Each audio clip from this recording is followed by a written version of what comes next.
Hey guys, Spud here, and today I wanted to make you guys a bit of an off-the-cuff demonstration slash tutorial video to go over a few of the debriefing notes that we had from our last Sunday mission that was close air support focused.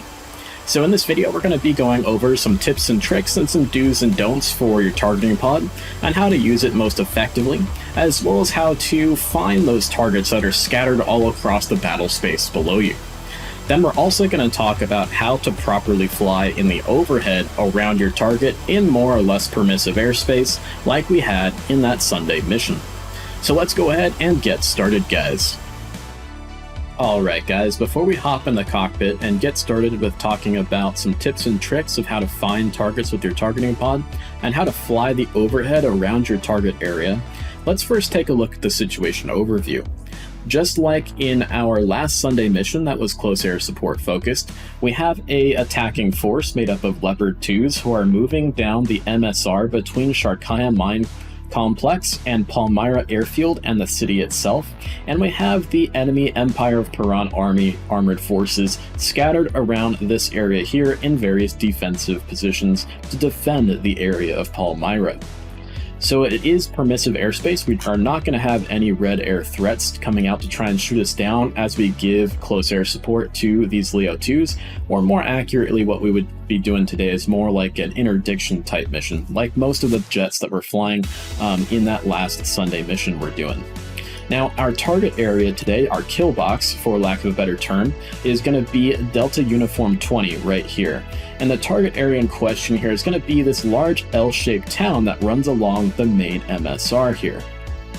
So one thing that I want to point out right away before we hop in the cockpit, and that's something to do with these funky symbols that I've drawn with the draw tool in the mission editor here.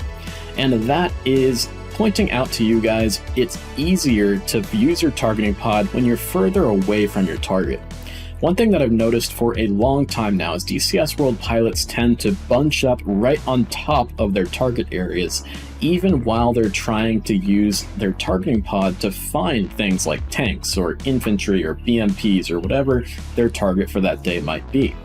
However, we can see here that it actually is a lot easier to use your targeting pod when you are further away from the target. And we have a visual representation of that right here in front of us. If your aircraft is only roughly, say, about a couple miles from your target area, like representing the DCS pilots who tend to bunch up right on top of their target area in their orbits, we can see that the targeting pod has to move a much larger distance with its little electric motors and its gimbals to actually move its cameras, to actually move your field of view across the ground.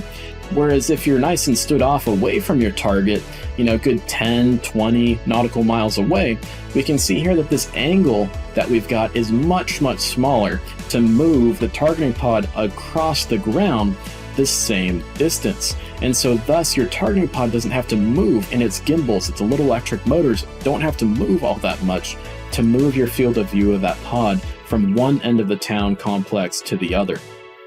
So staying stood off away from the target is not just going to protect you from the bad guys down here who want to shoot you down, but it's also going to allow your own equipment, your targeting pod, the aircraft mounted sensors, if say you're flying a Harrier, things of that nature, it's going to be a lot easier to use those systems if you give yourself a nice standoff distance away from the target. We'll also talk about this while we're talking about flying the overhead around the target area itself as we're searching for those targets, so that way you guys can get a good idea of exactly how to make sure you get to the right position to use your targeting pod to its best advantage. Okay guys, welcome back to the office of the FA-18. And we're flying the Hornet today because statistically most of you guys out there watching this are flying the FA-18, and that's doubly true for you guys flying in my missions. We also got our cool little mercenary skin for the Royal Daimar Air Force, which is made by yours truly, which I'm rather proud of. So, we've been cleared into the target area at a block altitude between flight levels 180 and 200. When you're cleared for a block altitude, the first thing you're going to want to do is fly up to the very center of that block. In this case, flight level 190. So we'll keep climbing up nice and slowly here till we get to 190. And then once we get there, If we're flying in permissive airspace, which we are today, or at least semi-permissive airspace, we want to get on as much automation as possible in the cockpit to relieve our pilot workload. We want to have less of our brain power going to flying the aircraft and more of it going to keeping track of the tactical situation around us, keeping track of where the friendly ground units are, where the bad guy ground units are, where the SAM launchers are, the AAA batteries, keeping track of friendly flights around you so you don't run into anybody, keeping track of any MiGs that might be in the area, all that good stuff. So once we get on up there to 190, we'll get the autopilot and our auto throttle on. Also, something to note is if you're in that permissive airspace where nobody's going to be a big threat to you, I recommend slowing your jet down in this type of a mission. There's no need to be going, 500-600 knots or anything like that. That'll also help you use your targeting pod to your best advantage to find those targets down there. Now, before we get to the target area, we want to get our weapons all set up and ready to go. So let's run through some fence checks here. So master arm on, external lights are going to be off. We'll go air to ground, master mode, lasers armed. We'll set up our weapons, do an auto drop with our GBU-12s. E-fuse is going to be instant. Code today that we've been assigned is 1687. We'll set that for our Maverick as well, 1687. And we're going to need to set that for our targeting pod as well. UFC 1687. Awesome. Nothing is flashing at us anymore. We'll reselect our Mark 82s and we'll bring back our EW page for now. So now that we've got our jet all set up and ready to go for combat, last check, our ECM is in receive. Beautiful. We're going to need to start thinking about how do we get the sensors of our aircraft onto the target area, whether that be your targeting pod, your ARBs if you're flying a Hornet, or sorry, a Harrier I should say, or any other sensor like that, maybe your TADs if you're flying an Apache, all that good stuff. So we have to kind of think about that pretty hard and think about where our target area is. Delta Uniform 20 is right along that MSR that our friendly units are going to be attacking through and has that big L-shaped hamlet right against the MSR. Should be rather easy for us to spot from the air, so we've got a couple options for us. We can either locate our friendly units, which are going to be popping some green smoke here momentarily, and then move our targeting pod down that MSR all the way until we find that L-shaped hamlet in the field of view of our targeting pod. Or we can, maybe a little bit simpler idea might be to do a HMD or a HUD designation on that point down there and get the targeting pod directly on top of it. It really doesn't matter, it's totally up to you. So now we can see a tiny little green smoke marker down there, and why don't we pause the situation here so that way we don't get ahead of ourselves while we're trying to make the video. We can see we've got our friendly tanks down there, and we can see that highway snaking along the desert floor. And like I said, we could put the targeting pod on top of those guys and follow the MSR, or we can take a look at our map. We can see we've got Delta Uniform 20 right here, right on top of that L-shaped hamlet. So I think we can find that from the air pretty darn easily. And we're going to make sure that we're at a good standoff distance away from the target. I don't know if you guys just saw, but we just got some nails from an SA-8 that's down here in the target area. And that's definitely something we want to keep track of and be very, very careful of. And that's going to force us into a nice big standoff distance flying around our target area here. So let's also talk about how to find targets with your targeting pod. Number one thing that really helps when it comes to actually finding those targets is thinking about where specific targets might be on the landscape around you. A tank commander is not going to put his tank in the middle of an open field, and he's not going to put his tank, say, in the middle of a dense forest. Same thing goes here in this situation. He's not going to put his tank in the middle of an open desert floor where you can see him from miles around, but he's not going to put his tank right in the middle of all this really dense buildings right in the center of this hamlet here. So a tank commander is most likely going to try and take cover and put his tank somewhere around the periphery. If you're on the Caucasus map, he'll probably be right on the edge of the forest. If you're on the Syria map or the Persian Gulf or any of those other desert maps, he's most likely to be kind of along the periphery of these town areas. Now, softer targets like infantry, things like that, they're going to want to be hidden away even more. So infantry, things of that nature, are probably going to be tucked in deeper into the hamlet itself, and so their support vehicles for those infantrymen are going to be a little bit deeper into the town itself. Things like BMPs and other IFVs or APCs can put their gun up a lot higher to not just shoot at you in a jet, but also to get bad guys who might be on rooftops, things like that. So they're going to be a little bit more comfortable going deeper into the forest, going deeper into the cities or the towns, things like that. And then we've got that SA-8 down there. Let's think about where SA-8 might want to place his vehicle, or an SA-8 commander would place his vehicle, I should say. He's going to want to definitely have a lot of cover, but he's also going to need to have his line of sight pretty clear, so that way his radar can scan the area as much as possible. So he's probably going to be in the center of town, somewhere around here, maybe in this area around this little road intersection where he has buildings all around him. So say our leopards coming down the MSR aren't going to be able to take a pot shot at him with their main gun, but he's still going to be able to cover a bunch of airspace around the hamlet with his radar in order to protect the ground vehicles and friendly units he has around him. So with that in mind, we're not going to waste any time, say, searching the area between these two areas of the town down there, or maybe these two areas of the town down here. We're going to be focusing to find tanks around the periphery, like a little review here. The BMPs probably a little deeper into the town, infantry could be anywhere in this town, and then that SA-8 is probably going to be in here. So let's see if that stacks up with reality here. Hopefully it does. And first, of course, we're going to take out that SA-8. Now let's think about the threat an SA-8 poses. Pretty darn lethal down low, so we don't want to be dropping dumb bombs on it, things of that nature. If we needed to, we could potentially fly pretty darn high over it, maybe 30,000 feet or so, and drop a GBU-12 onto him. Or we can stand off and fire a Maverick at him and be a little bit lower, a little closer to those targets, make things a little bit easier to see. So I think we'll take that option and we'll fire a Maverick at him. So we'll go sensor control switch forward, so that way we can do an HMD designation on our little hamlet down there. And we'll start to enter into the overhead around the target area.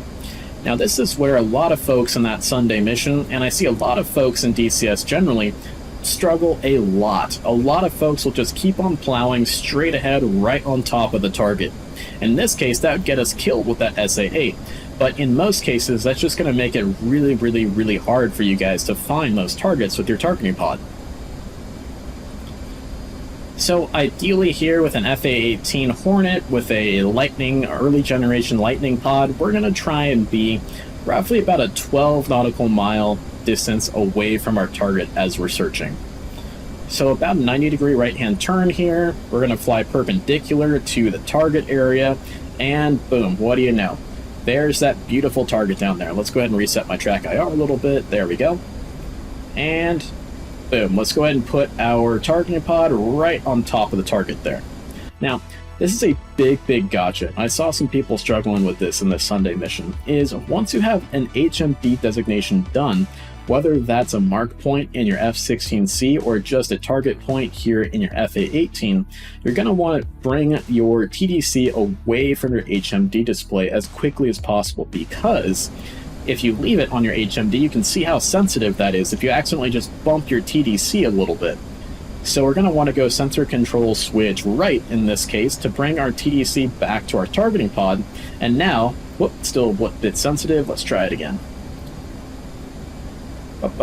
Sensor control switch right. There we go, no more dot. Now I can move the TDC all over the place and it's not going to ruin where my target point is down there. Alright, so we're getting up close to about 12 nautical miles of distance away from our target area here, so we'll start our orbit around that target at this point. Now, if you find yourself too close to the target, just ease off on the bank angle, and if you find yourself too far away from your target, like your targeting pod's having a hard time now, just ease out some of that bank angle. Similarly, you're going to need to think about masking your targeting pod. Right now, our targeting pod is looking into our external fuel tank that's on that side, and as well as our wing, and that's because we've got such a steep bank going on here. So what you'll end up doing is you're going to be constantly adjusting that bank angle as you're in the overhead around your target, adjusting it not just for masking your targeting pod, but also your distance away from that target down there on the ground. All right, so let's see here. Where's that targeting pod looking? Should be right in there.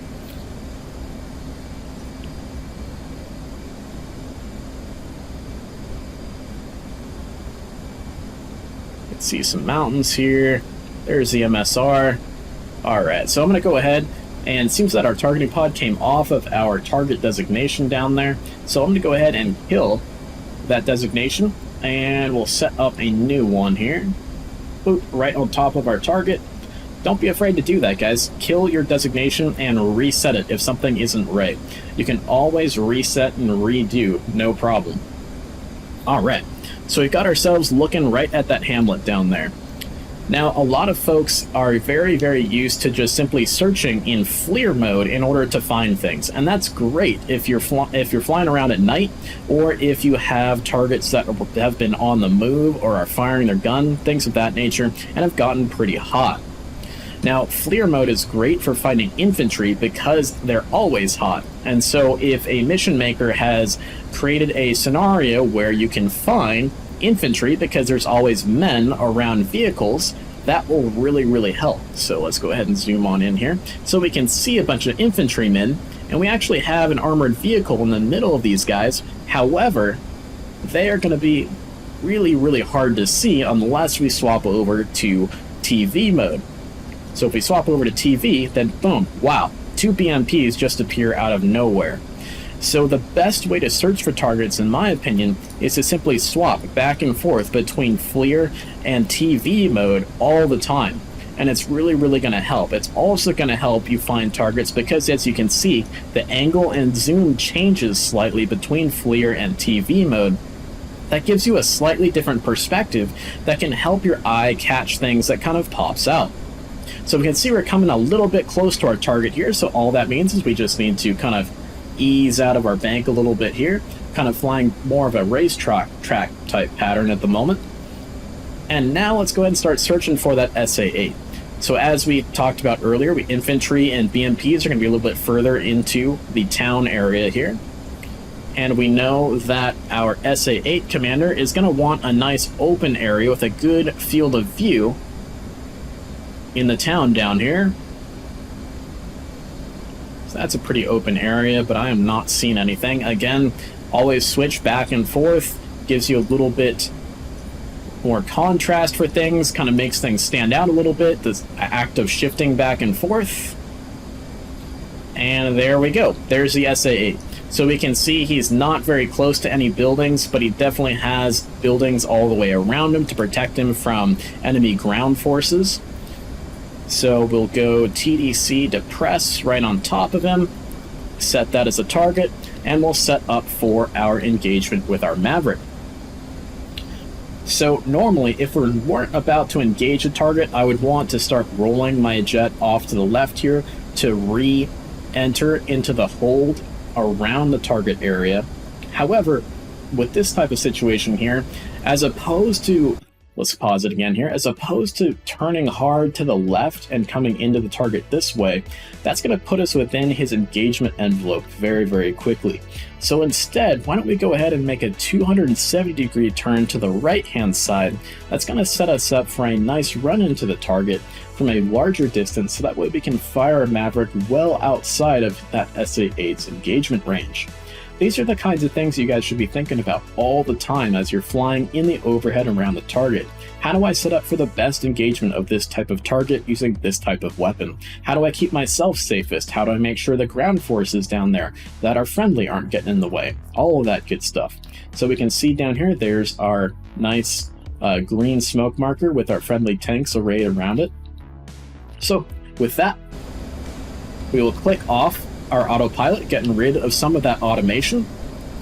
And since we are going after a rather dynamic target like a SAM battery, we are definitely going to increase our airspeed and get ourselves lots of energy to evade that SAM if required.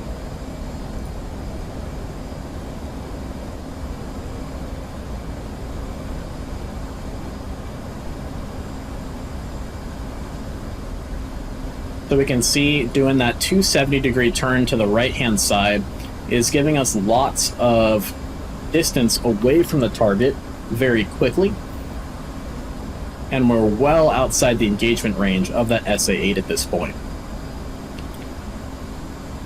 We've also got our altitude increasing in the turn, but we're still inside of our block altitude. So we'll start coming back down to 190.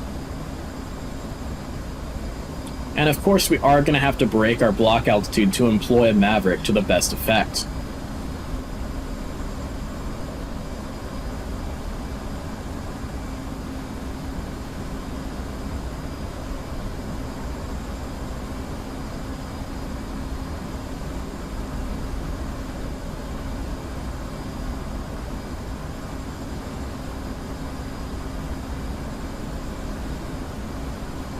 Alright, we'll start rolling out.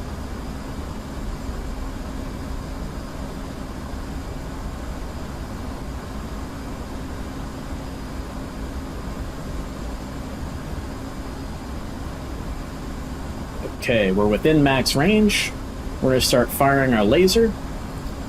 We're going to dip our nose slightly. And rifle.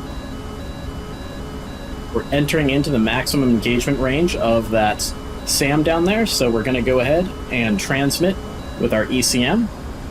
We're pulling off away from the target, but we're going to work pretty hard here to make sure that we don't accidentally mask our targeting pod. We can see we're now outside of the engagement range of that SA-8 with a Maverick heading on down to the target. This is exactly what we want here. No way he can hit us, even though we have a weapon coming down right on top of him.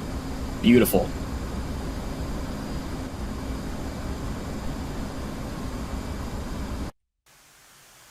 And boom. We got him. Perfect. All right.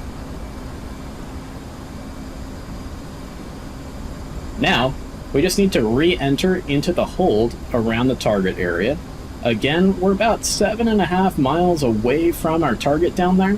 I like to be at a sweet spot of about 12 nautical miles. For me, it's just a perfect mixture of being nice and stood off away from the target, close enough to see things visually if I need to by zooming in with my pseudo binoculars and DCS, as well as making it easy on my targeting pod having a good angle away from the target.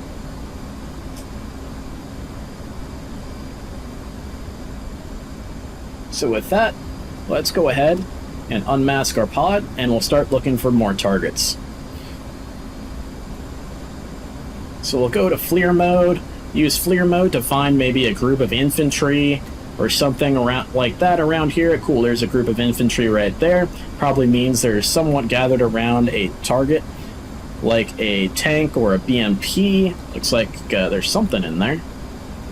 Looks like maybe technical of some sorts. That's not going to be a very high priority target for us because our Leopards are going to have no trouble with a technical, that's for sure. We're going to make sure that we don't break our block altitude, but that's why we get block altitude, so that way we have a little bit of slop to play with up and down. So we'll use our TV camera here, or our FLIR camera I should say, to look around, survey the area a little bit more. More or less back into our original 190 altitude. Turn the barometric altitude hold back on. We'll start to slow our aircraft down a bit.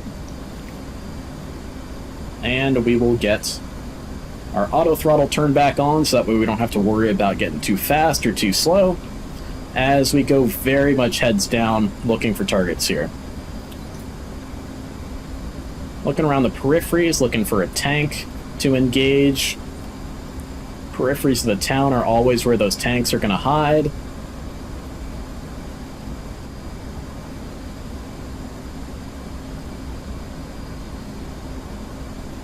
There we go. Right on the edge there, hiding behind that building, right along the main MSR, is a T-72. Beautiful, perfect target there. So one thing that 12 nautical mile distance away from your target is going to set you up for is it's a perfect distance to give you plenty of time to get set up onto a fall line to drop something like a GPU 12 very, very accurately, and not have to worry about potentially being too short and then missing with the bomb, or having such a long run-in time that maybe you lose the target because it's moving, or you potentially just have the target taken out by some friendly ground forces or another flight of jets before you get a chance to actually engage it. So there we go. Right in the middle of our block altitude. We're going to double check that we've got our laser armed. Beautiful.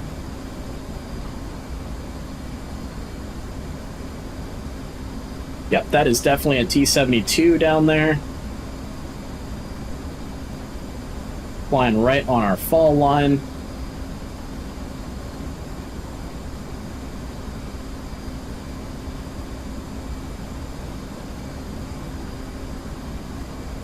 Pressing and holding our pickle button, and pave way, weapons away.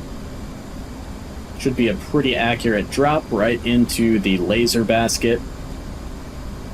I'm going to bring my EW page back up just so I have an idea of any radar threats around me. Alright, we're going to move our crosshairs right on top of our tank. Sweeten up that picture for a nice solid hit. Time to impact, 5 seconds.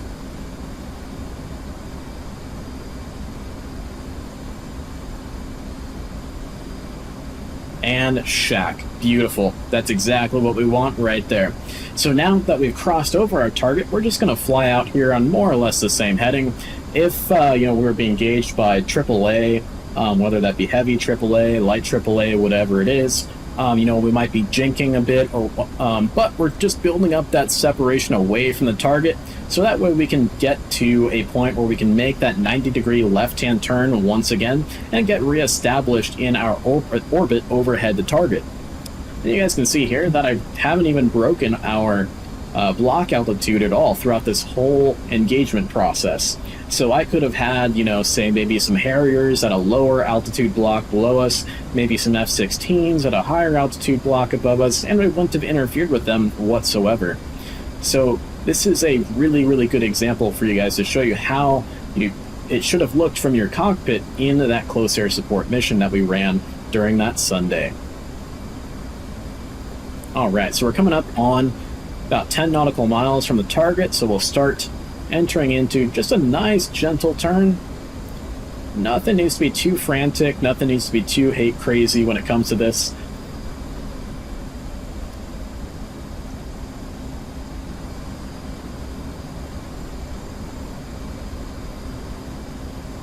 Alright, right at that perfect sweet spot of distance away from our target. Of course, always be looking around, keeping track of where your target is around you.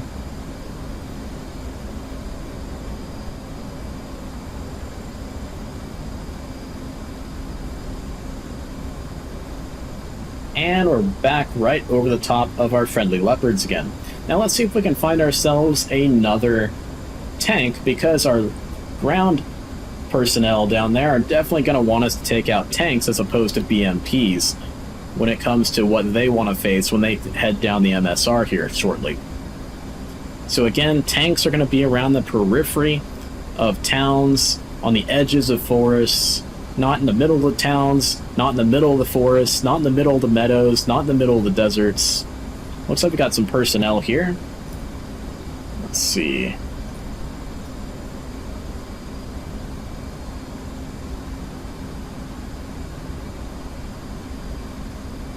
Getting a little bit closer to our target, so we'll ease off on the bank angle. Got a technical right there. That's definitely not going to be an issue for our tanks. We're trying to keep a mental map of where these targets are, so that way we can potentially engage them later if we need to.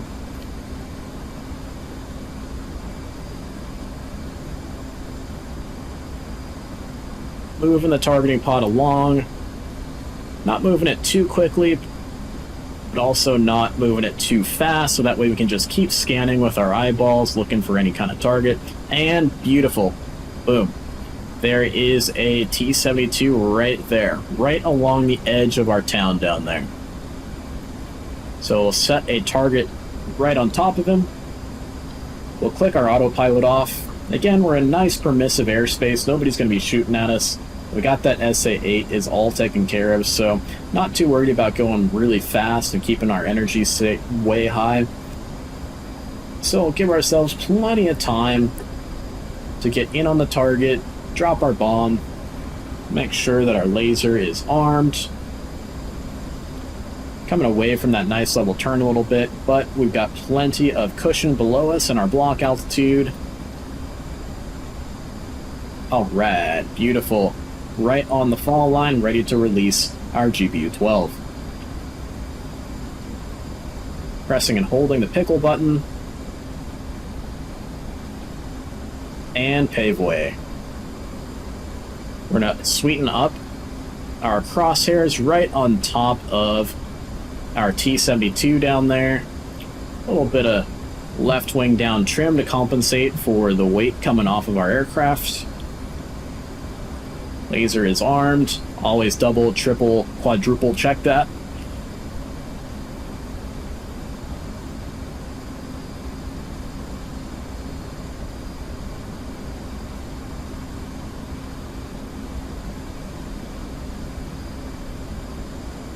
Awesome. Nice shot. Okay, that's a shack. And we are now shotgun and ready to head back home to rearm and refuel and come on back and provide some more close air support or interdiction services to our ground units.